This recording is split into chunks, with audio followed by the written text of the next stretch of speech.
Então, queridos irmãos, feliz semana a todos. Continuando a leitura do livro Grande Conflito, vamos ler o capítulo 15, que tem como tema a Revolução. E conosco está a nossa querida jovem Débora Freire, e vai passar esse assunto para nós. Débora, bom dia. Bom dia, é um prazer estar aqui com vocês para falar sobre esse capítulo muito importante, capítulo 15. Eu gostaria de iniciar trazendo uma reflexão para nós. Nós sabemos o quanto a Bíblia é o livro dos livros, é uma carta de amor de Deus para nós, é o livro sagrado, é o livro mais especial do mundo. Realmente Deus nos concedeu a Bíblia. Eu estava pesquisando e, por ano, mais de 150 mil Bíblias são vendidas. O Brasil lidera esse número de vendas e também de produção da Bíblia. E realmente, assim, basicamente todas as pessoas têm uma Bíblia em casa. E quem não tem, pode conseguir facilmente com várias pessoas, várias denominações doam Bíblias. As Bíblias não são só vendidas, elas são doadas. E nós temos Bíblia do pastor, do missionário, nós temos Bíblia da mulher, do jovem, da criança, nós temos Bíblias de todos os tipos, para todas as pessoas, letra grande, letra pequena, de bolso. E hoje nós temos o privilégio de ter liberdade religiosa. Nós podemos ler a Bíblia em casa, nós podemos ler a Bíblia no trabalho, nós podemos ler a Bíblia no ônibus, na escola, onde estivermos, e não vamos ser barrados e presos por causa disso. Nós temos realmente essa liberdade. E o que temos feito com ela? Nem sempre foi assim. E é isso que nós vamos ver no capítulo de hoje. Que nem sempre foi dessa forma. Nem sempre teve a liberdade religiosa que temos hoje. E no século XVI, a Reforma apresentava a Bíblia ao povo, mas eles não tinham liberdade religiosa. E eles ultrapassavam as barreiras da perseguição para compartilhar da verdade. Quando a Reforma estava propagando o Evangelho, algumas nações receberam com alegria, como um mensageiro do céu, mas outras nações rejeitaram a luz. E cumpriu-se o que está escrito em João 3,19. O julgamento é este, que a luz veio ao mundo, e os homens amaram mais as trevas do que a luz.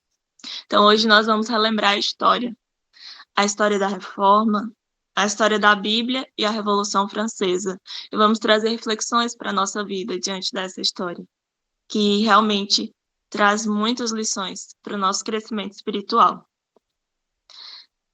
E entre as nações que rejeitaram a luz da reforma, da verdade, está a França. Foi pregado o evangelho lá, tinha muitas pessoas que pregavam, muitos aceitaram a mensagem, mas a grande massa rejeitou. E houve uma guerra contra a Bíblia, que perdurou por tantos séculos na França e culminou nas cenas da Revolução. E o mais triste é que toda essa história da Revolução iniciou com o papado. O papado foi o primeiro instrumento que Satanás usou para tirar a Bíblia do povo. Porque, inicialmente, eles simplesmente acorrentaram a Bíblia. Tiraram as Bíblias das mãos do povo e colocaram em uma língua estrangeira, em uma língua que as pessoas não entendiam. E elas ficaram em trevas, sem a luz. E quando a reforma começou a colocar a Bíblia na mão do povo, o papado continuou na sua luta por tirar a Bíblia do povo. E isso já tinha sido profetizado. Segundo Tessalonicenses 2,3 fala sobre o homem da iniquidade, que isso iria realmente acontecer. E isso não tinha sido só profetizado em 2 Tessalonicenses, mas também em Apocalipse, capítulo 11, versículo 2 a 11. Hoje nós vamos ver na história essa profecia de Apocalipse acontecendo.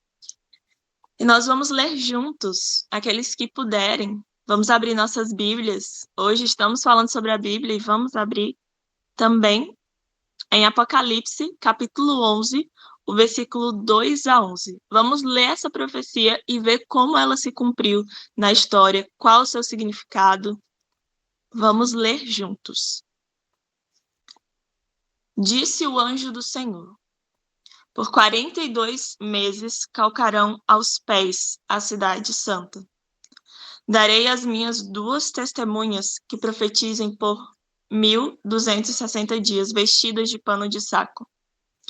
Quando tiverem então concluído o testemunho que devem dar, a besta que surge do abismo pelejará contra elas, e as vencerá, e matará o seu cadáver ficará estirado na grande cidade, que espiritualmente se chama Sodoma e Egito, onde também o seu Senhor foi crucificado.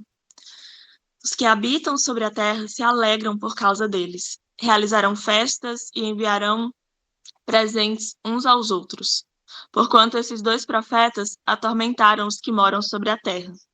Mas depois dos 3 dias e meio, um espírito de vida vindo da parte de Deus neles penetrou, e eles se ergueram sobre os pés, e àqueles que os viram sobreveio grande medo. Então nós vemos aqui essa profecia muito importante que mostrou justamente esse período da história da Bíblia e a Revolução Francesa. E os períodos aqui mencionados são 42 meses, 1.260 dias, são os mesmos, representando o mesmo tempo em que a Igreja de Cristo foi perseguida, 1.260 anos, onde a supremacia papal começou em 538 de nossa era, e esse período terminou em 1798. E nessa ocasião nós conhecemos bem a história. O exército francês entrou em Roma e fez o Papa prisioneiro, o qual morreu no exílio. Depois foi erguido outro Papa, mas a Igreja Católica nunca mais teve o poder que tinha sobre as nações. E a perseguição sobre o povo de Deus foi tremenda, só que ela não aconteceu sobre todos esses anos.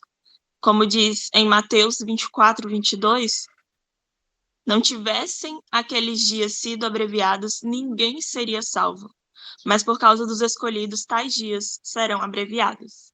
Então, os dias da perseguição naquele período, assim como será nos últimos dias, naquele período, os dias da perseguição também foram abreviados.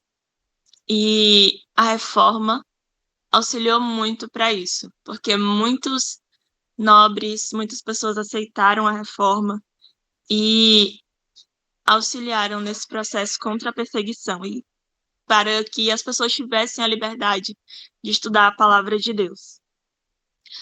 E o versículo para a base da nossa oração falou em Salmo 119, 105, diz: lâmpada para os meus pés a tua palavra e luz para o meu caminho.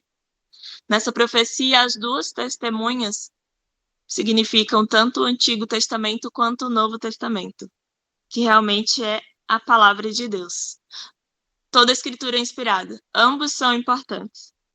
Ambos testemunham do plano da salvação, testemunham sobre a perpetuidade da lei, apontam o Salvador que haveria de vir e realmente fala tanto o símbolo do Salvador que viria, quanto o Salvador que veio e se sacrificou por nós. E aqui mostra, na profecia, que as 2 testemunhas profetizaram por 1.260 dias, vestidas de pano de saco, que foi justamente esse período onde a Bíblia era proclamada diante da perseguição. Muitas pessoas morrendo, muitas pessoas sendo queimadas em fogueiras, mas a Bíblia continuava sendo pregada. E é isso que significa as 2 testemunhas pregando vestidas de pano de saco. porque realmente o poder papal procurava ocultar a palavra de Deus de todas as formas, e eles utilizaram todos os meios de tortura para impedir que a palavra de Deus chegasse ao povo. E a continuação da profecia diz que se alguém pretende causar-lhes dano, sai fogo da sua boca e devora os inimigos. Sim, se alguém pretende causar-lhes dano, certamente deve morrer.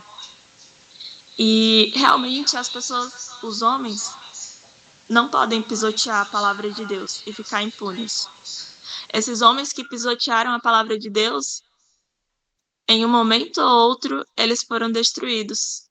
Porque em Apocalipse 22, 18 e 19, fala realmente que é todo aquele que tirar ou acrescentar a palavra de Deus, Deus lhes acrescentará os flagelos escritos neste livro. E se alguém tirar qualquer coisa das palavras do livro dessa profecia, Deus tirará a sua parte da árvore da vida, da cidade santa e das coisas que se acham escritas neste livro. Então nós vemos que as pessoas que lutaram contra a palavra de Deus, elas tiveram um momento que parecia estar tudo bem, mas depois elas foram destruídas. E aqui, nesse contexto da profecia, nós vemos uma besta que surge do abismo. Primeiro, Roma, o papado começou em sua estratégia em tirar a Bíblia do povo. Essa, a primeira besta. Mas depois surgiu a besta vinda do abismo, que surgiria para declarar guerra contra a palavra de Deus. E essa besta justamente simboliza França, que se levantou de uma forma terrível contra a palavra de Deus. E aqui mostra que as duas testemunhas foram mortas e seus corpos permaneceram simbolicamente mortos nas cidades que se chama Egito e Sodoma. E o que significa essas duas cidades? O Egito foi o lugar onde realmente o faraó se levantou e negou a existência de Deus. Ele disse: quem é o Senhor para que lhe ouça a sua voz e deixe ir a Israel? Não conheço o Senhor, nem tampouco deixarei ir a Israel. E isso simbolizando o ateísmo. O faraó realmente rejeitou a voz de Deus, rejeitou o conhecimento de Deus, e ele trouxe essa negação da divindade. Já Sodoma é conhecida por sua imoralidade. A corrupção, violação da lei de Deus manifestou-se na imoralidade. E os dois pecados, tanto do ateísmo quanto da imoralidade, caracterizaria a cidade, a nação que está realmente nessa profecia. E nós vemos isso na Revolução Francesa. Infelizmente, devido aos frutos do papado, eles usavam a Bíblia e falavam em nome de Deus, faziam tamanhas atrocidades em nome de Deus, usando a Bíblia. E a nação francesa se levantou. Foi a única nação do mundo que se levantou em rebelião aberta contra o autor do universo, contra a Bíblia. Muitas nações podem ter rejeitado em parte, mas essa foi a única nação em que, por decreto da Assembleia Legislativa, declarou que Deus não existe. E em cuja capital, a população inteira, e a grande maioria das pessoas, mulheres e homens, saíam pelas ruas dançando, cantando e felizes, porque eles tinham declarado isso, que Deus não existia. E realmente a França negou a existência de Deus, e nós sabemos que sem Deus, sem a palavra, não tem como ter moralidade. E eles caíram em uma imoralidade profunda. Eles caíram realmente na corrupção, a degradação do casamento, e foi algo terrível. Terrível mesmo. A profecia também fala onde o seu Senhor foi crucificado. E isso se cumpriu na França. A leitura do capítulo fala que em nenhum outro lugar o espírito de inimizade contra Cristo tinha sido demonstrado de forma mais expressiva.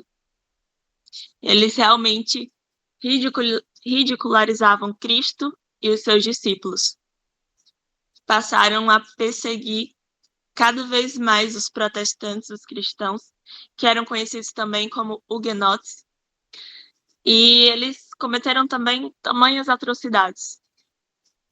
Os protestantes sofreram muito, tiveram que fugir e buscar refúgio em outros países.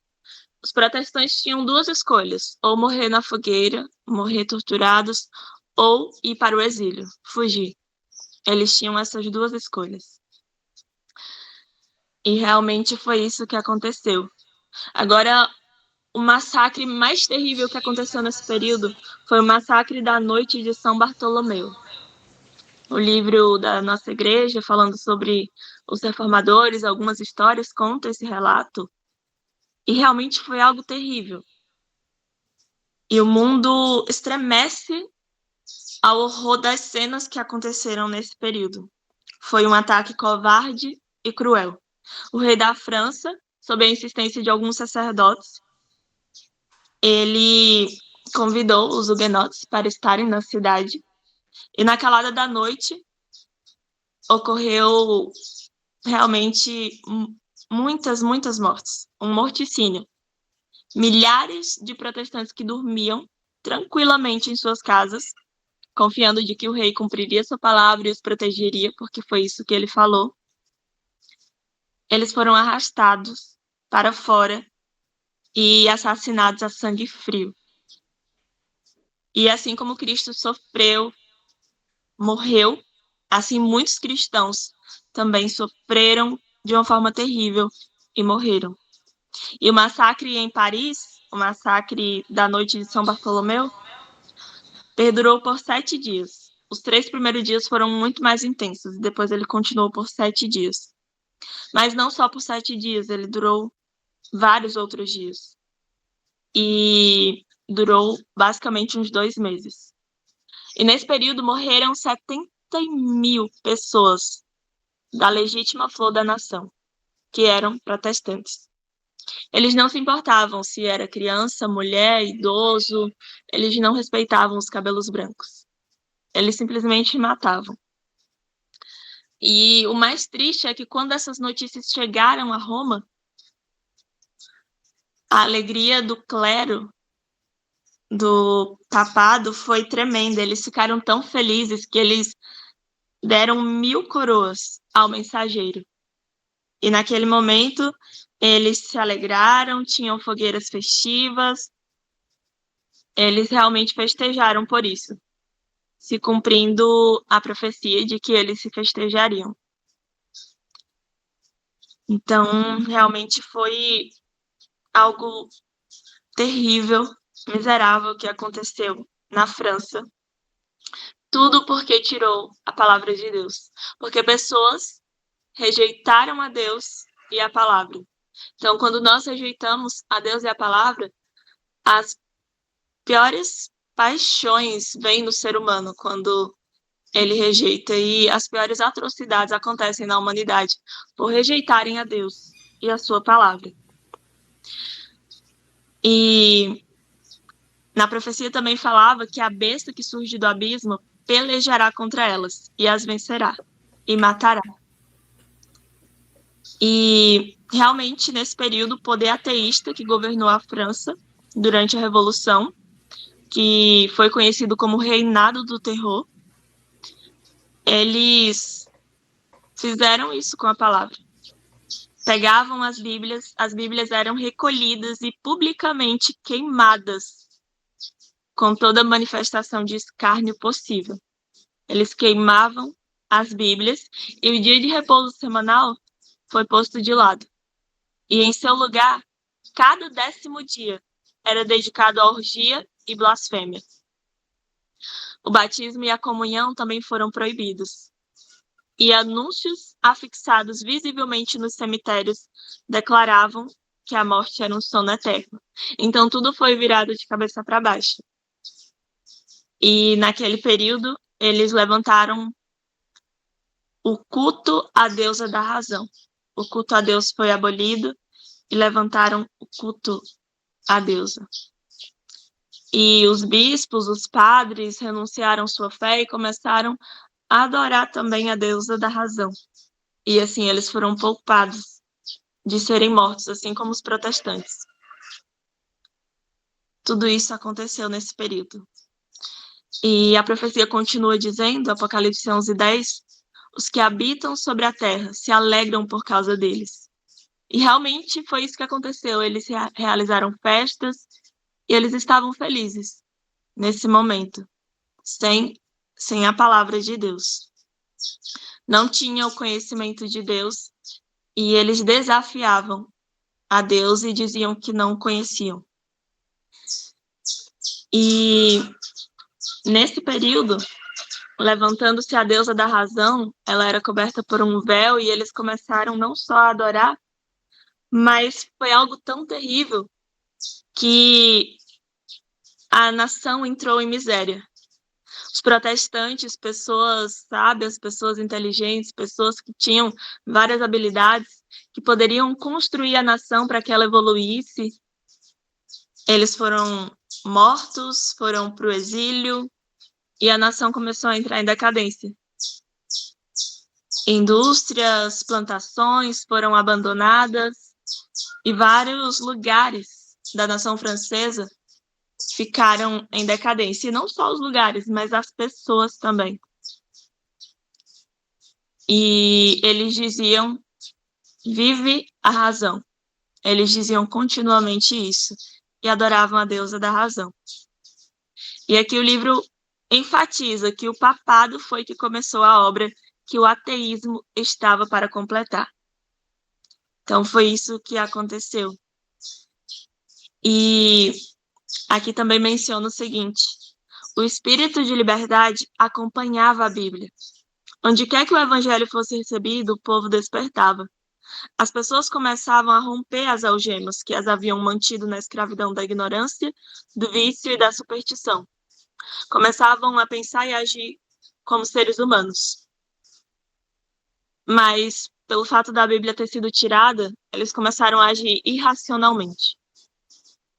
E o que acontecia era que os ricos se sobressaíam, os pobres continuavam na miséria, tinha uma grande desigualdade social e o mal começou a se propagar cada vez mais na nação.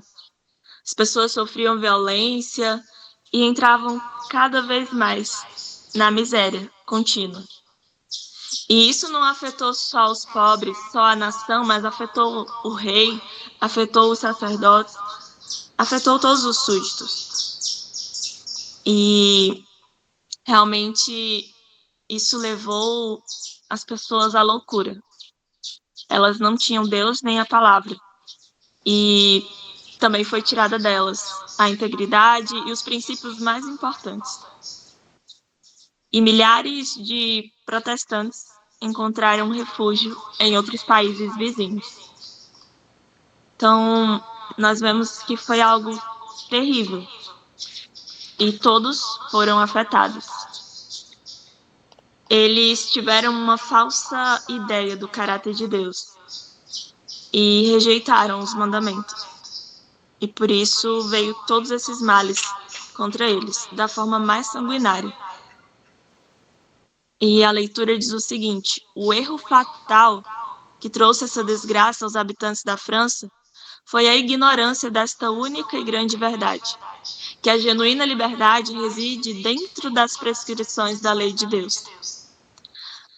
Ah, se vocês tivessem obedecido aos meus mandamentos, a sua prosperidade iria aumentando como se fosse uma enchente, e as suas vitórias teriam sido constantes, tão constantes como as ondas do mar. O Senhor diz aos que praticam o mal: para vocês não há segurança. Isaías 48, 18 e 22. E a palavra de Deus ainda diz em Provérbios 1:33: quem me ouvir viverá em segurança e estará tranquilo, sem temer nenhum mal. Como eles não ouviram a Deus, eles não estiveram tranquilos. A nação foi simplesmente ladeira abaixo. E foi algo tão terrível que chegou um momento, depois de 3 anos e meio, que eles perceberam a degradação. Por um momento, eles não conseguiam entender que toda essa degradação era devido à falta de Deus, da palavra, do Espírito Santo que estava se retirando devido a tantas maldades. Mas chegou um momento que a legislação compreendeu e eles se voltaram para Deus. Voltaram a Deus e a palavra. E nesse período foi instituída em 1804, foi organizada a Sociedade Bíblica Britânica e Estrangeira, e também foi organizada em 1816 a Sociedade Bíblica Americana. E justamente foi o que a profecia falou, que as testemunhas elas ressurgiriam, teriam vida, e Apocalipse 11:12 diz: então elas ouviram uma voz dos céus que lhes disse: subam para cá, e subiram para os céus numa nuvem, enquanto seus inimigos olhavam. E foi isso que aconteceu a partir deles aceitarem novamente a Deus e a sua palavra e criarem sociedades bíblicas. A partir de então, a Bíblia começou a ser mais traduzida, e desde então foi traduzida em mais de 2.000 línguas e dialetos. Então nós vemos que quando eles compreenderam que nós não somos nada sem Deus e sem a palavra, eles se voltaram e a nação começou a se reerguer novamente, da miséria para um reerguimento, tanto espiritual quanto social, em todos os ângulos da nação. Eles começaram a se reerguer novamente. E nesse período, Voltaire, ele declarou com arrogância: estou cansado de ouvir dizer que 12 homens estabeleceram a religião cristã. Eu provarei que basta um homem para destruí-la. E gerações se passaram depois de Voltaire, mas a Bíblia não foi destruída, porque a palavra de Deus é eterna. E ela nunca será destruída. Há anos a Bíblia tem sido vendida, não só no Brasil, mas em todos os países, em vários países do mundo, inclusive nas ruas de Roma. A Bíblia é vendida. E a palavra de Deus já tinha uma promessa quanto a isso, em Isaías 54:17, que diz: o Senhor declarou: toda arma forjada contra ti não prosperará. Toda língua que usar contra ti em juízo, tu a condenarás. E a Bíblia também falava que a palavra de nosso Deus permanece eternamente. Isaías 48. Então, realmente, a Bíblia é um alicerce imutável e a palavra de Deus permanecerá para sempre. Foi essa a história da Revolução Francesa e nós aprendemos lições importantes para a nossa vida. Sem Deus e sem a Bíblia, nós só vamos cair em decadência moral, espiritual, e nossa vida, não só a nossa vida, mas a vida dos que estão ao nosso redor, estarão em trevas. E isso aconteceu por eles estarem totalmente sem a Bíblia. Mas se nós também nos alimentarmos pouco da palavra, nós teremos consequências semelhantes. Essa profecia realmente se cumpriu e ela traz reflexões profundas para nós. Nós precisamos fazer uma autoanálise em nossa vida. Como nós temos tratado a palavra de Deus? Eu oro a Deus para que Ele nos ajude. Esses dias, semana passada, eu fui à casa de uma pessoa, uma mulher, fui dar um estudo bíblico a ela. E eu perguntei como estava espiritualmente. E ela começou a falar: nossa, eu tô sentindo uma fraqueza tão grande. Eu tô sentindo uma fraqueza espiritual. Eu não tô tendo força para ler a Bíblia. Antes eu estava lendo, buscava uma palavra, mas eu não tô tendo mais forças. E eu perguntei para ela o que ela fazia no tempo livre, quanto tempo ela passava no celular. E ela foi sincera. Ela falou: nossa, o tempo todo eu tô no celular. Eu sei que não é o que Deus quer, mas eu não tô conseguindo ser livre. Eu entro num vídeo do TikTok, eu passo, e eu sei que não é isso que Deus quer, mas eu não estou conseguindo ser livre. E ela disse que às vezes passava um vídeo de alguém da palavra que estava lendo a Bíblia, e ela pensava: nossa, era isso que eu devia estar fazendo. Quando ela contou aquela experiência, nossa, eu realmente fiquei muito pensativa. E vendo o quanto em todas as épocas o inimigo ele usa meios para nos afastar da Bíblia. Nesse período, ele usou o papado para tirar a Bíblia do povo, ele usou a Revolução Francesa, que tirou a Bíblia das pessoas, mas depois a Bíblia foi restituída. E hoje nós temos ela como nós quisermos. Basicamente, todas as casas têm uma Bíblia.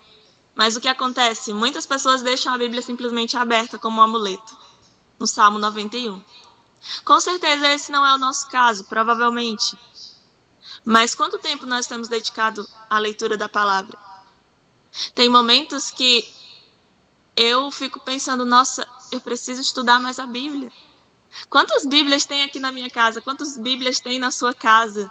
Comentários, livros inspirados onde a gente pode se aprofundar, e nós não estudamos como precisamos estudar a Bíblia. E por isso nós sentimos essa fraqueza. A fraqueza espiritual dessa mulher é por falta da Bíblia. Ela ainda orava um pouco, mas quando falta a palavra, falta a força espiritual.